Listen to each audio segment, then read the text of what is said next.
आज हम एक chapter journey to the end of the earth के बारे में पढ़ेंगे जो लिखा है तिसानी दोशी ने। और ये इंडियन पोएट, जर्नलिस्ट और डांसर हैं। ये जो चैप्टर है ये तिसानी दोशी का खुद का एक्सपीरियंस है जो उन्होंने एंटार्कटिका कॉन्टिनेंट की विज़िट की उसके बारे में है। तो शुरू करते हैं कि उन्होंने क्या क्या फील किया और क्या क्या होप की फ्यूचर को लेके जब वो कॉन्टिनेंट पे गई। तो अगर आपने चैनल सब्सक्राइब ना किया हो तो आई रिक्वेस्ट चैनल ज़रूर सब्सक्राइब कर दीजिए, साथ ही आइकॉन बेल भी प्रेस कर दें जिससे क्या है आपको फ्यूचर में आने वाली सभी वीडियोस मिलती रहें।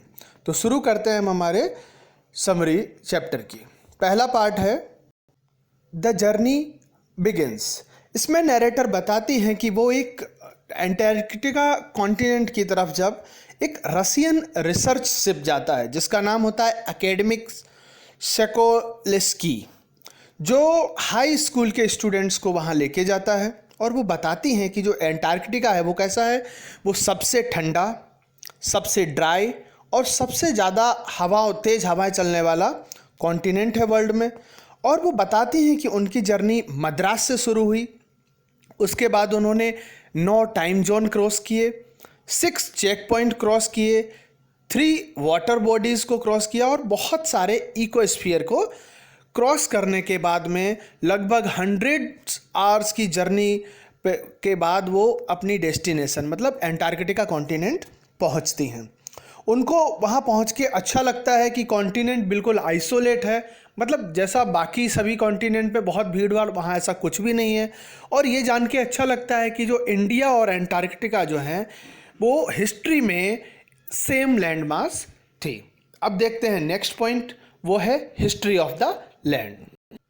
इसमें नैरेटर बताती हैं कि पुरानी हिस्ट्री को कि 650 मिलियन ईयर्स पहले एंटार्कटिका जो था एक बहुत ही बड़ा जायंट साउथ सुपर कॉन्टिनेंट था जिसको कहते थे गोंडवाना लैंड। और उस समय ह्यूमन का एग्जिस्टेंस नहीं था, मतलब नहीं आए थे, क्लाइमेट वार्म था और साथ में बहुत सारी फ्लोरा और फौना की वैरायटी, मतलब एनिमल्स और प्लांट्स अलग अलग देखने को मिलते हैं। साथ में ये जो गोंडवाना जो है लैंड वो 500 मिलियन ईयर्स तक एग्जिस्ट किया। उसके बाद लैंड मास धीरे धीरे ब्रेक होती चली गई और अलग अलग कंट्रियों में बट गई और जो आज का है वो पूरी तरह से शेप अलग देखने को मिलता है। उसके बाद हम देखते हैं कैसी ब्यूटी है।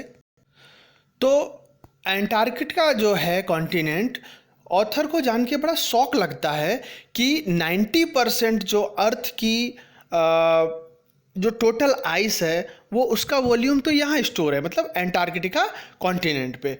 और उनको ऐसा लगता है जब वहाँ चलते हैं कि जायंट पिंग पोंग बॉल पे वॉक कर रहे हों। वहाँ कोई ह्यूमन लाइफ नहीं है और वहाँ पर कोई ह्यूमन लाइफ एग्जिस्ट नहीं दिखती है, ऐसा उनको फील होता है। चारों तरफ वो क्या देखती हैं तो मिजिस, माइट्स, ब्लू व्हेल्स और बहुत सारे आइसबर्ग। वो जब देखती हैं यहाँ जो लाइट्स और साइलेंस को, लेकिन कई बार उनको ये अजीब लगता है कि आइसबर्ग अचानक से टूटते हैं और उनकी आवाज़ आती है, तो ये देख के उनको थोड़ा सा बुरा लगता है। उसके बाद आते हैं ह्यूमन इम्पैक्ट के बारे में। ऑथर बताते हैं कि ह्यूमन एग्जिस्टेंस 12,000 ईयर्स पहले ही आया और इतने ही कम टाइम में उन्होंने एनवायरनमेंट की कंडीशन एकदम ख़राब कर दी। किस वजह से? हमने यहाँ पर सिटीज़, मेगा सिटीज़ बनाने की दौड़ में हमने जो मदर नेचर है उसको एनक्रोच करना, मतलब ज़मीन हड़पते चले गए और हमने यहाँ की जो रिसोर्सेस हैं दूसरे क्रीचर्स की उन तक को यूज़ कर डाला। इसके अलावा जो पॉपुलेशन है वो हद से ज़्यादा हमने हमारी बढ़ाई और इस वजह से क्या हुआ, ग्लोबल टेम्परेचर बढ़ने लगा। और कार्बन डाइऑक्साइड की तो ऐसा लगता है एकदम चादर, ब्लैंकेट फैल गई है पूरे एटमॉस्फेयर पे। इस तरह से टेम्परेचर ज़्यादा देखने को मिलता है। और इसके बाद क्या होता है तो क्लाइमेट चेंज। जैसा कि हम जानते हैं कि क्लाइमेट चेंज का कितना असर हो रहा है, तो ऑथर के मन में 3 क्वेश्चन उठते हैं कि क्या जो वेस्ट एंटार्कटिक जो आइस शीट है वो पूरी पिघल जाएगी, या दूसरा जो गल्फ स्ट्रीम है जो ओशियन की वो डिसरप्ट होगी, मतलब उसमें बाधाएं आएंगी, और तीसरा क्वेश्चन था will the world come to an end, मतलब ये वर्ल्ड का एंड हो जाएगा इसी तरह, जो चैप्टर का भी नाम है। उसके दो मीनिंग है, एक तो एंड जो बिल्कुल ख़त्म की तरफ, और एंडिंग पार्ट की तरफ, समझ गए ना। तो इस डिबेट को बताना चाहते हैं ऑथर कि एंटार्क्टिका जो है इसमें बहुत मेजर रोल है। क्यों? क्योंकि यहाँ पर ये एक परफेक्ट प्लेस है सभी क्वेश्चन के आंसर मिलने हैं, क्योंकि यहाँ 500,000 ईयर्स ओल्ड जो कार्बन के रिकॉर्ड्स पाए गए हैं जो आइस की लेयर्स में दबे हुए हैं, और दूसरा अर्थ का पास्ट, प्रेजेंट और जो फ्यूचर है वो एंटार्क्टिका की जो आइस लेयर्स हैं इसमें छुपा हुआ देखने को मिलता है। अच्छा, ये सब जानने को कैसे मिला ऑथर को अगर हम बात करें तो उसके लिए देखते हैं एक प्रोग्राम है, और इस प्रोग्राम का नाम है स्टूडेंट्स ऑन आइस प्रोग्राम। ये जो प्रोजेक्ट है वो एकेडमिक सोकोलेस्की, मतलब SHOKOLSKIY, ये है जो स्कूल के बच्चों को एंटार्क्टिका की ट्रिप पे ले जाता है, और इसका जो मेन एम है वो है अवेयरनेस फैलाना और प्लानेट और मतलब नेचर की तरफ एक रिस्पेक्ट क्रिएट हो यंग और इम्प्रेशंस माइंड, मतलब छोटे बच्चों में, आप जैसे सब बच्चों में नेचर के प्रति बहुत रिस्पेक्ट आए। इस प्रोजेक्ट का ये पर्पस है, और ये प्रोग्राम पिछले 6 सालों से चलाया जा रहा है। जिसको कौन लीड कर रहा है? एक कैनेडियन है, जियोफ ग्रीन। पहले वो सेलिब्रिटीज़ को, रिटायर्ड रिच और जो सीकर्स होते हैं, रिच क्यूरियोसिटी, जिनके अंदर क्यूरियोसिटी, उनको एंटार्क्टिका पे लेके जाते थे पैसे के लिए। लेकिन उनको पता चला कि इन लोगों को ले जाने से कोई फ़ायदा नहीं है, क्योंकि ये अर्थ को रिटर्न में कुछ भी नहीं देते। तो जियोफ ग्रीन ने डिसाइड किया कि वो स्कूल के बच्चों को वहाँ लेके जाएंगे, और उन्हें इस बात का पूरा भरोसा है कि जो यंग माइंड्स हैं, आप सबके जैसे माइंड हैं, वो क्या बहुत जल्दी बेहतर सीखेंगे और देखेंगे, और जब इस तरह का नुकसान होते हुए भी देखेंगे तो उनको ऐसा भी लगेगा कि एटमॉस्फेयर को, एनवायरनमेंट को कितनी ज़रूरत है बचाने की। और ये प्रोग्राम एकदम सक्सेसफुल हुआ जब बच्चों को ले गए, क्योंकि उनको ये भी पता थे कि जब बच्चे इस तरह से देखेंगे कि आइस बर्ग जो टूट रहे हैं, ग्लेशियर पिघल रहे हैं, तो वो ज़रूर प्लान करेंगे, क्योंकि यही तो यंग बच्चे, आप लोग ही तो देश के भविष्य हो, अर्थ को बचाने के लिए पॉलिसी मेकर बनोगे, और इसीलिए ये प्लान जो रहा वो सक्सेसफुल रहा। उसके बाद क्या स्टूडेंट्स के लिए लेसन है वो देखते हैं। तो इससे बच्चों को सीखने को मिला कि छोटे छोटे चेंजेस से भी हम बहुत बड़े बदलाव ला सकते हैं।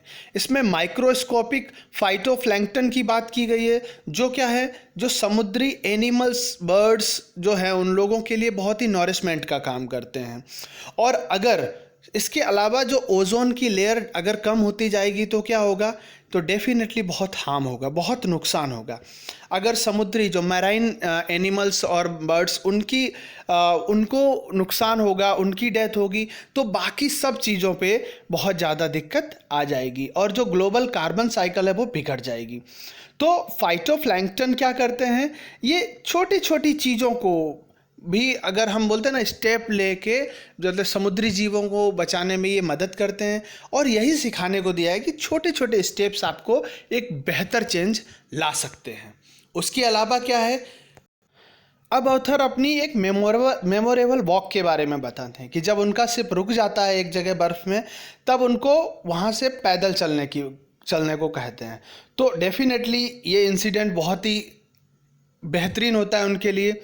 अब इक्वेटर से साउथ में 65.55 डिग्री, जिसको हम फ्रिजिड जोन भी कहते हैं, तो स्टूडेंट्स और नरेटर चलते हैं उस पर, उनको गोरटेक्स आइस शूज़ और सनग्लास दिए जाते हैं, और वहाँ जब वो चलते हैं आइस के थिक लेयर पे, उनके 180 मीटर नीचे सॉल्ट वाटर होता है, और जहाँ वो वॉक करते हैं बर्फ़ पे, वो 1 मीटर जो है वो थिक लेयर होती है।